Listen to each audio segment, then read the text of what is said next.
fluffy blueberry pancakes, and it all starts with the dry ingredients. I sift my dry ingredients together, starting with 2 cups of all-purpose flour. I add just a little bit of sugar, only a 1/4 cup.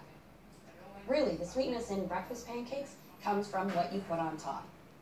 Let's talk maple syrup. 2 teaspoons of baking powder, 1/2 teaspoon of baking soda, and just a pinch of salt. I'll just sift this all together. And the next step is to mix your wet ingredients. I do love using buttermilk in my pancakes, 1 3/4 cup. It reacts with your leavening ingredients to make them nice and fluffy, and it adds a beautiful flavor. If you don't have buttermilk, don't worry, you can still make your pancakes for breakfast. Just take the same measurement of milk, add a 1.5 tablespoons of lemon juice, and that will accomplish the same thing. Just give it a quick stir before you add your other ingredients. A 1/4 cup of vegetable oil, 2 eggs, and when I'm making blueberry pancakes, I like to put in a little lemon zest. One of the things that's great about a fluffy pancake recipe like this is you have minimal dishes.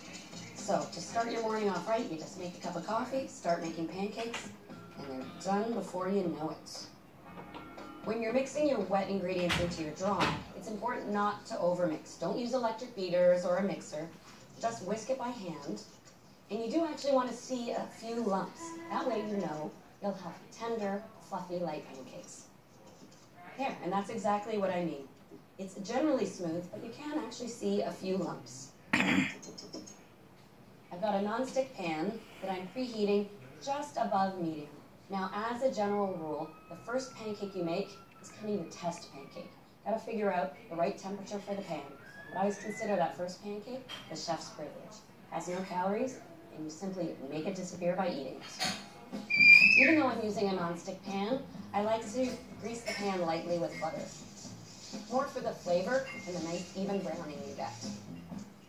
Drop a ladle full of batter. I think I can fit 3 pancakes into this pan.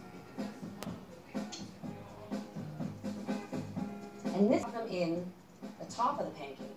That way, I can evenly distribute them, and everybody gets the same amount of blueberries in their pancake with chocolate chips, with sliced banana, raspberries, whatever you choose.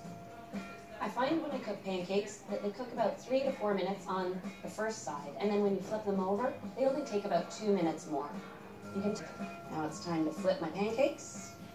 You can really smell that lemon, and you can see how the blueberry is cooking through just perfectly. And this is about the time when all the sleepyheads upstairs smell off the griddle. And of course, you can't have a breakfast pancake without maple syrup. What a treat.